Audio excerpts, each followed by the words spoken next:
Hi there. Filming has just begun on House of the Dragon Season 3. And to kick that off, showrunner Ryan Condal just did a set of interviews. And in one of them, he made a stray remark which I actually thought was pretty interesting. On the number of, he calls them POV characters in a season. That he said, we do mentally process this as POV characters like a book.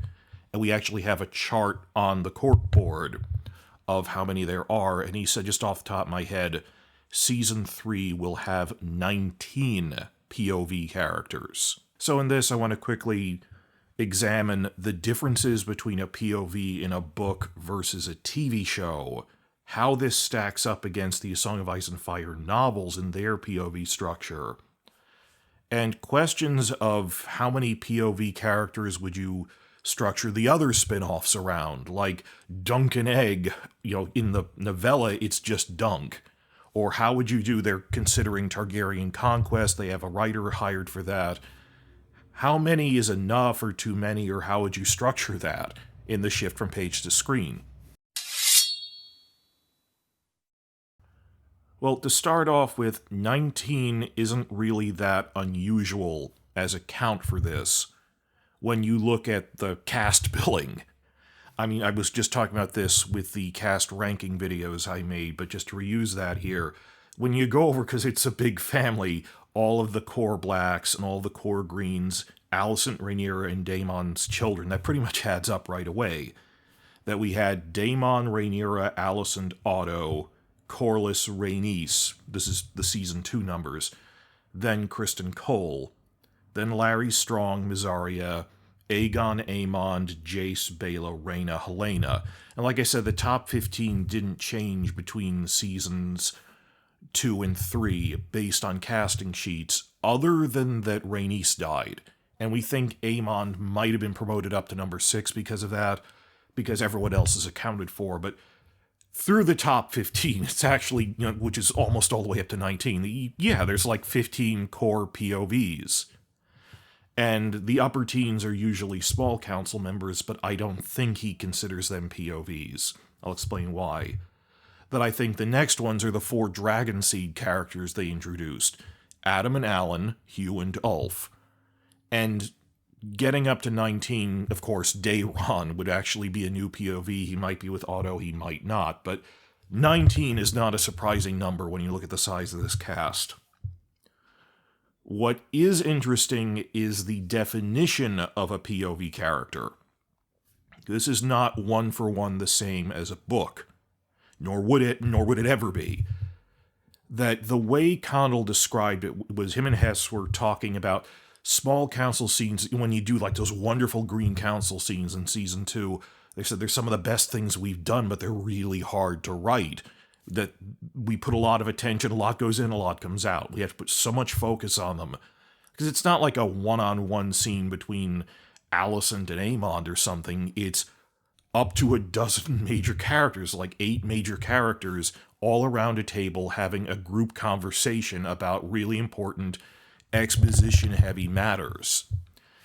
And what he pointed out was there's a lot of specifically POV characters concentrated in these scenes that I have to be paying attention to everyone's reaction, even when they're not necessarily the focus of the scene. That like Criston or even Tyland Lannister might have different reactions, and they can only convey it with like one line or a note to the actor. He shoots someone a look, but that everyone in there has something to say. And the way they described it is someone that you're inside their head. That the POV characters for a TV show are the top characters that we actually have to think out their inner mental state in order for the actor to convey it and through their dialogue and stuff. That completely makes sense. They say, well, it's sort of characters that we have to be in their head and think about what is Larry's reaction to this. What is Kristen's reaction at a small council, even when they're not the focus of it. And on top of that, someone who can carry a scene on their own without any of the other POVs. Like Jace goes to Kragan, Jace goes to negotiate with the Freys. with none of the other POV characters because he can carry a scene on his own from his perspective. Briefly, Reyna is a POV in The Veil because there's none of the other cast members, regular cast members are there. So by feel, you get the sense of it's just people who could carry an entire scene like that. Or like when Kristen is talking to Gwaine at the army camp, Kristen is the POV. It's broader than it is in a book, though. How do these numbers stack up against these Song of Ice and Fire novels? Working backwards, if this was ever turned into a novel that doesn't exist because Fire and Blood is an outline, well, Book 1, A Game of Thrones, only had 8 POVs in it. I'm not counting epilogue and prologue characters, one-shots like that, because there's this whole thing where he introduces a character in every prologue, then kills them. No, I'm talking about the recurring POV characters. Book 1 had 8, most of which were Starks. Well, maybe you wouldn't count Jon Snow as a Stark, not just because of his identity, but because he's in the Wall storyline. He's his own all other storyline there. But POVs in Book 1 were Ned, Jon, Catelyn, and Robb Stark's storyline isn't told by Robb. If I'm familiar, Robb is not a POV narrator because he's with Catelyn so much, his mother. That major subplot of the War of the Five Kings, the political stuff, that's told from Catelyn's perspective in the room with Robb. So it's Ned, Catelyn, Jon, Bran, and then both daughters, Sansa and Arya. The only ones that aren't even Starks that are POVs are Tyrion and Daenerys in Book 1. There's just 8 POVs. Compared to they're saying, oh, there's 19 in House of the Dragon. Not everyone in this would be narrating a book chapter. My point is, Cersei was not a POV in Book 1, but she was still this really complicated, interesting character that George R.R. Martin had to be in her head, even if the narration was not from her perspective, but from Tyrion's. So inherently, from the shift in formats, going from page to screen, you have more POVs in a TV show than you do in a book. To rattle this off really quickly, there were 8 in the first book. Then, of course, Ned dies, but Book 2 introduced Theon as a POV and Davos Seaworth. Stannis, I get that Stannis doesn't get his own POV because he's supposed to be enigmatic, so we're told his story from the perspective of his right-hand man, Davos. So we lost 1 POV with Ned, but we gained 2, so the number of major concurrent POVs was up to 9 in Book 2. Then in Book 3, Theon drops out of the story, but we gained Jaime and Samwell, so went up to 10 POVs by the end of Book 3. This is pretty simple, cut and dry. Then things got really complicated in Books 4 and 5 for, well, 2 reasons. First, it's one big book that Martin split in half. So just looking at them as one combined thing at the number of chapters everyone got, you have, top of the list is Jon Snow with 13 combined chapters, then Cersei with 12, Tyrion also with 12, Daenerys with 10, then Jaime, Brienne was new, Theon came back, Arya, Samwell, Davos, Sansa, Bran. So in terms of by feast dance, the number of major concurrent POVs went up from 10 to 12. Still far short of 19. And then the second thing is Preston Jacobs has talked about this a lot more, in fact, recently, last week's podcast, where he pointed out originally there was going to be a 5-year time skip before Feast for Crows and Dance with Dragons that Martin later abandoned, and rather than having these wacky long flashback expositions, he said, I'll make smaller but POV characters. That instead of getting 8 to 10 chapters, these are characters who get 2 to 3 chapters, but it's just easier to present it in order rather than through flashbacks. So the Greyjoys and the Martells, with their storylines, that there's like roughly 4 or 5 chapters on the Greyjoys, split between Aeron, Victarion, and Asha. The Martells also have about 4 chapters. So if you think that a decent-sized POV like Arya across Feast Dance has 5 chapters, so does Samwell, that's loosely the equivalent of another 2 POVs by raw chapter count. So I'm cheating here a bit. And then Barristan wasn't originally going to be a POV, then he was, and he does get 4 chapters. And then you have the interesting one-shots, like Melisandre gets 1 chapter. She doesn't really need to, but it's really interesting. And then 2 on John Connington, though I can't imagine who'd be interested in him. And my point is, by the most recent books expanding outward, it went from 8 in book 1 to 9 to 10 to now 12, arguably enough chapters for, depending on how you cut it up, maybe 15 POVs worth of chapters. A TV show will always have more than that, because it's visual. And that brings me to discussing the spin-offs, the other ones. Dunk and Egg, the 3 current novellas, are told entirely from Dunk's perspective. He's the only POV. And while it is a smaller cast, Dunk and Egg himself is not a POV. Yet.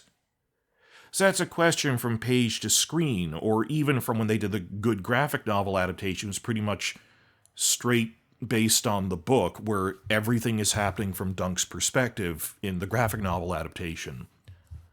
Major question for the comments: how should a TV show approach POV characters for Dunk and Egg? Would we, well, in the later episodes of the season, after it's revealed Egg is actually a minor Targaryen prince, but he is a prince, would we get new scenes that are from Egg's perspective when Dunk isn't there? Like, not like, oh, it's new, they're inventing, just when Dunk is imprisoned, would the camera physically follow Egg around in invented scenes when he's pleading with his father?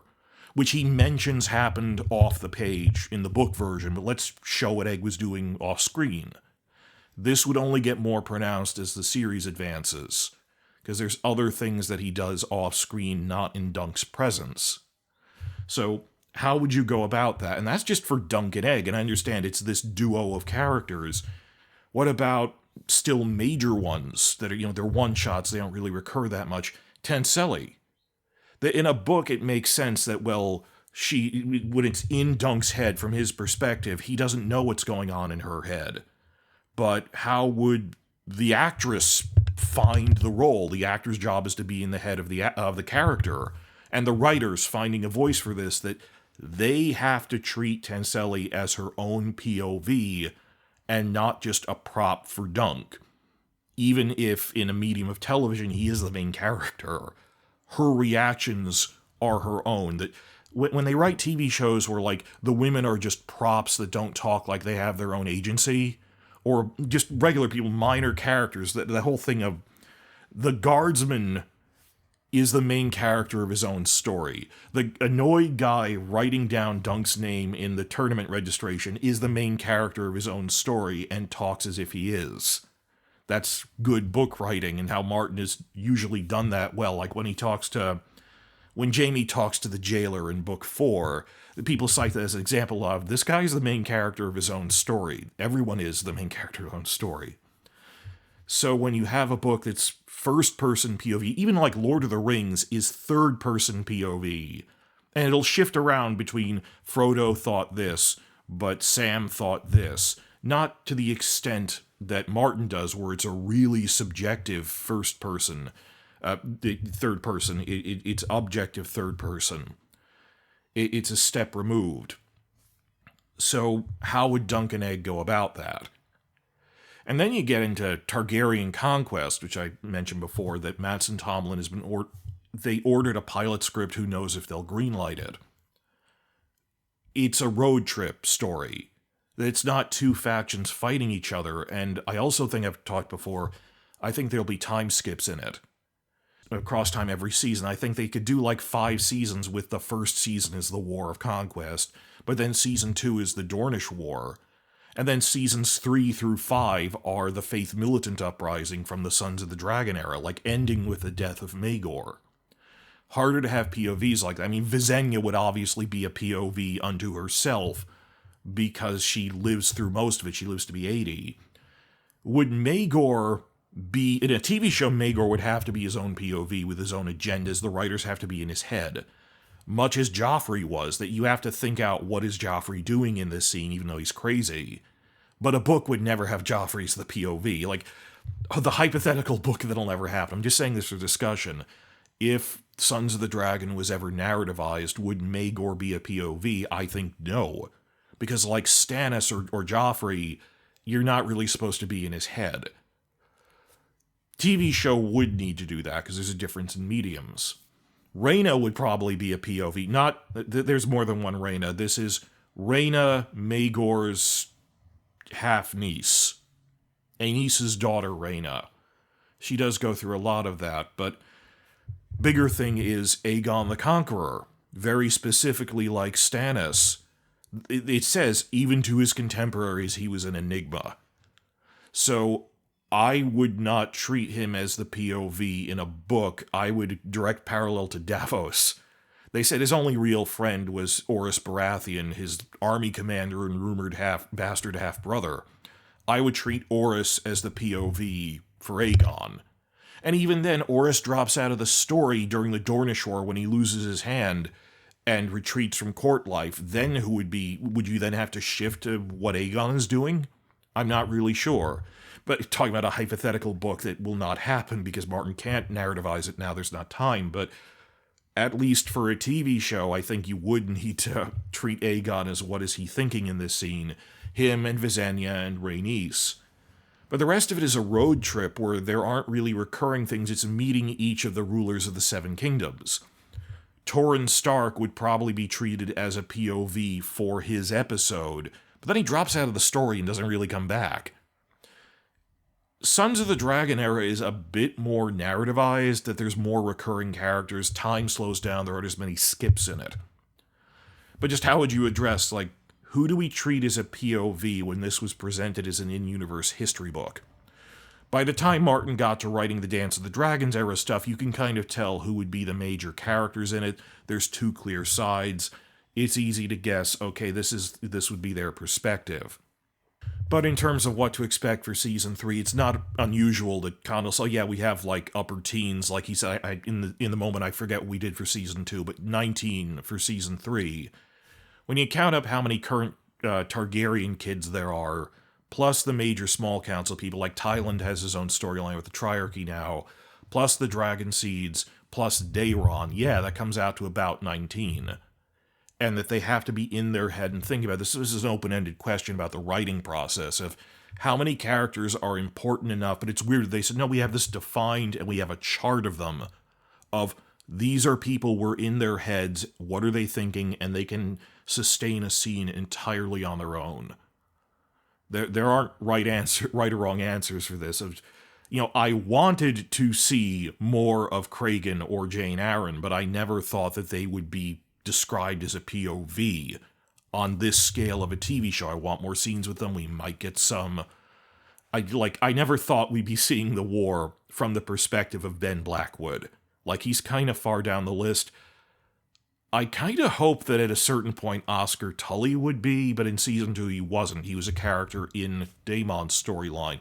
Maybe by Season 4, after a lot of other character deaths, there comes a point where basically the lads, Oscar Tully and the other younger lords, are the ones who are left leading the war effort. They might graduate to a POV. And even then, even when a character isn't a POV as such, you still care about what their reactions are. They have an arc. Because you are writing, it's not like, oh, well, they're a robot then. You do need to think about how everyone is doing things. I'd be interested I hope an interviewer asks them about that, just your process of, well, how do you decide who goes on the big board of you have an official list of POVs? It's interesting in terms of just the writing process.